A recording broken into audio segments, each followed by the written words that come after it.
Et oui, moi j'ai ça. Mais vous aurez dû voir la tête de l'autre. Et non, je rigole, je me suis pas disputé avec une interista. Buonasera Juventini, petit post-match de Napoli-Juventus. Et ouais, Pulcinella out. Allez, on a au moins évité que les Napolitains subissent trop de stress, trop de pression dans le sang pour être à la fois campioni d'Italia et campioni de Champions League. Au moins ça, on l'a évité. Espérons maintenant que ce sort ne soit pas pour l'Inter. On va faire un petit post-match rapide et après on va résumer vite fait les actualités de demain côté juridique pour la Juventus. D'ailleurs, demain je ferai un bref passage parce que ça tombe pendant mes heures de travail à Juventibus avec Luciano Moggi. Parce que j'ai quelque chose à lui dire, donc j'espère que vous allez y être sur Juventibus. Ceux qui parlent italien, c'est génial parce que c'est une chaîne vraiment qui apporte vraiment un contenu de qualité. Vraiment non biaisé du fait qu'on est tous Juventini, mais il y a du débat, il y a des tifosi d'autres équipes qui viennent donner leur opinion. Et ben demain il y aura Luciano Moggi et moi j'ai vraiment la chance de collaborer avec Juventibus parce que ça va être une chance vraiment pour moi de lui dire des choses pour lesquelles il a eu un impact sur ma vie, Luciano Moggi.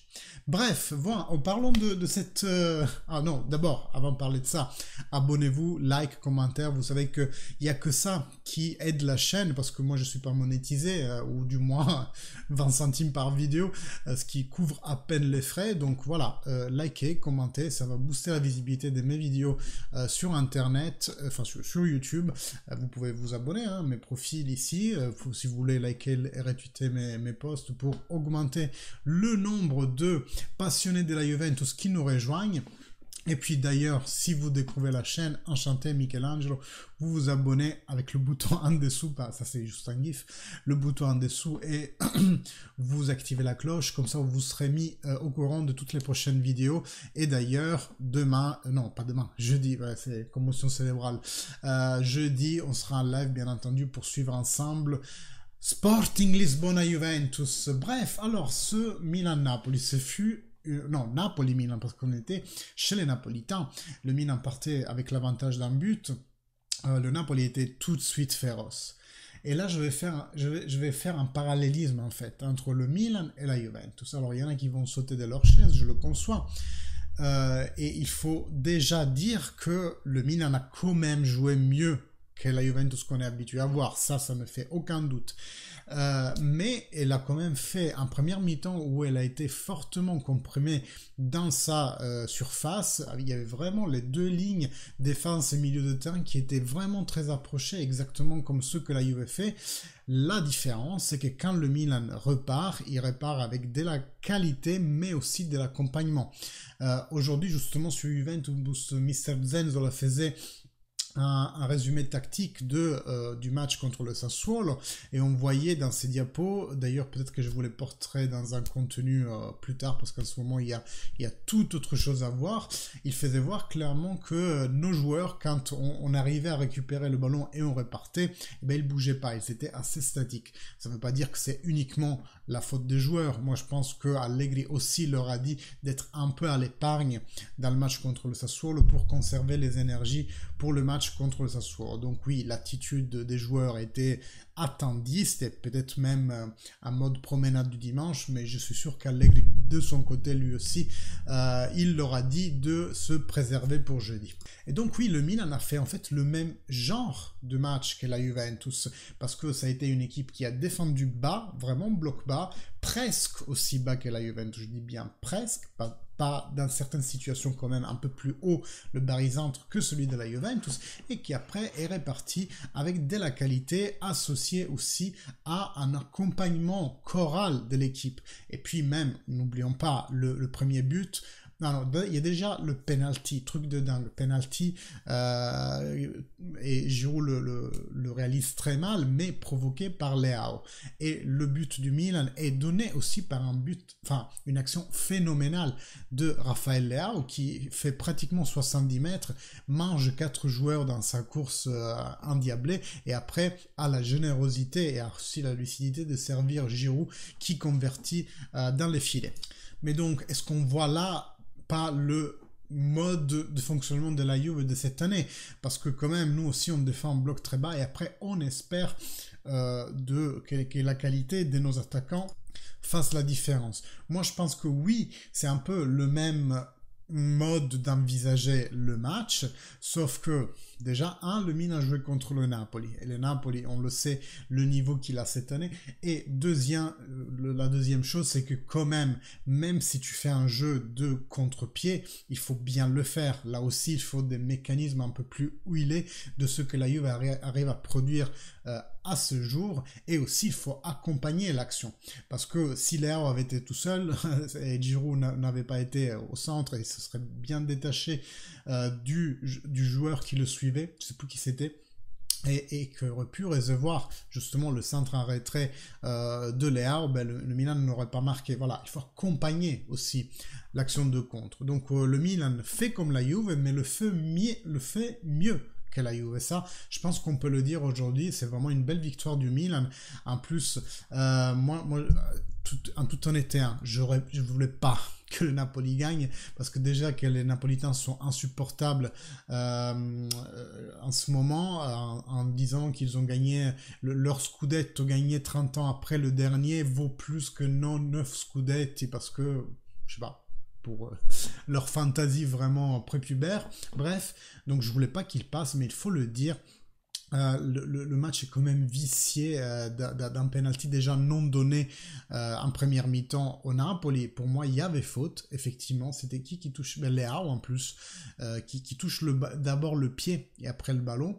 Et par contre, il n'y a pas le deuxième penalty pour moi, celui qui est accordé justement au Napoli pour la faute de main, parce que quand on tombe et qu'on touche le ballon avec le bras qui est un appui pour pas se blesser sur le sol, c'est jamais penalty, parce que c'est pas un mouvement contrôlé, instinctivement tu mets le bras. Si il arrive que le ballon touche le bras, rarement, mais vraiment rarement, on siffle ce genre de penalty. Mais les deux penalties ont été vraiment, attrapés par les gardiens. Certes, le premier quand même a été vachement raté, je trouve, par Giroud. On sentait qu'il avait les jambes un peu lourdes. Et puis Maignan, mais il est super ce gardien. Et le match se termine finalement avec le résultat de 1-1, mais qui fait passer le Milan en fonction de sa victoire lors du premier match. Donc waouh, Pulcinella out, ça fait plaisir. Au moins, ils n'auront pas la gueule d'aller dire ouais, on a gagné en plus la Champions League, alors que vous, ça fait depuis 20 ans que vous la gagnez. Bon, eux, ça fait encore plus, mais bon, là n'est pas la question.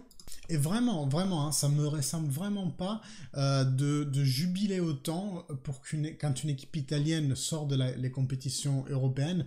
Normalement, je suis assez fair play dans ça, et j'ai même l'intention de dire j'espère que les équipes italiennes arriveront de plus en plus haut dans les compétitions européennes. Pourquoi? Parce que ça fait du bien à tout le mouvement, à toute la Serie A. Ça fait plus de visibilité, les joueurs ont plus envie de venir dans notre championnat, et on crée un cercle vicieux, un peu comme la Premier League a réussi à faire dans ces dernières années. Néanmoins, j'avais vraiment pas envie que cette coupe soit gagnée soit par le Napoli, soit par l'Inter. Donc moitié du travail est faite. Reste maintenant à voir si le Benfica peut récupérer les 2 buts que l'Inter a mis à l'aller, et puis Inter-Milan peut-être, derby d'Italie, je raconte de bêtises, derby de la Madonnina, éventuellement en demi-finale. Et puis de l'autre côté du tableau, vous savez, il y a aussi des équipes qui prétendent à la compétition. Donc voilà, un final de Champions League vraiment important pour les équipes italiennes au moins. Revenons vite fait à la Juventus. Pourquoi? Parce que demain, c'est une journée pratiquement qu'on va passer au tribunal. Il y a d'une part la décision finale de la Cour de justice d'appel sportive qui va décider si oui ou non le virage sera fermé, le virage de la Juventus lors du match Juventus-Napoli de dimanche. Vous savez, jusqu'à maintenant, la décision a été suspendue, c'est-à-dire que le tribunal de cette instance ne s'est pas jugé apte à donner une réponse, et donc a fait appel à ce qu'on appelle les cours unifiés. Voilà. Donc il y aura cette décision et bien entendu celle que nous attendons depuis vraiment maintes mois, à savoir si le CON il va enlever ou pas la pénalisation des moins 15 points. Je vous ai fait une vidéo résumée ici, vous pouvez aller la voir. Je parle de tout ce qui s'est passé, tout l'historique de cette histoire de la pénalisation de moins 15 points. Il y a eu des bruits qui pouvaient faire penser et qui font d'ailleurs peut-être penser que la décision sera renvoyée à vendredi. Les mauvaises langues, et je suis un peu mauvaise langue, diront que c'est pour voir si la Juve passe en Europa League. Dans ce cas, on donne une sanction, on laisse la sanction, autrement ils se sont éliminés eux-mêmes des coupes européennes. Bref, ça vaut ce que ça vaut, hein, mais c'est une possibilité que ces gens-là réfléchissent comme ça. En tout cas, la décision est attendue demain. Donc peut-être demain, il y aura soit un boost d'optimisme et d'énergie retrouvée, que ce soit chez les tifosi ou alors chez les joueurs, et où il y aura d'autre côté vraiment le néant global et Calciopoli 2.0 avec ces 15 points qui restent et puis encore 15 qui arrivent par derrière avec le glissement des salaires, etc., etc. Tout ça est à suivre de très près et on va le faire ensemble. Vraiment, en ce moment, je suis un best effort pour vous, les gars, à vous faire des vidéos alors que je rentre à la maison vers 19h30 et je suis lessivé de mes journées. Donc voilà, soutenez-moi. Moi, je fais le tout pour vous. Vous me soutenez avec les likes et les commentaires. Et puis en vous abonnant à la chaîne, si c'est toujours pavé, c'est gratuit, hein? Parfait, pas pavé. C'est toujours gratuit, hein, ça n'a pas changé depuis.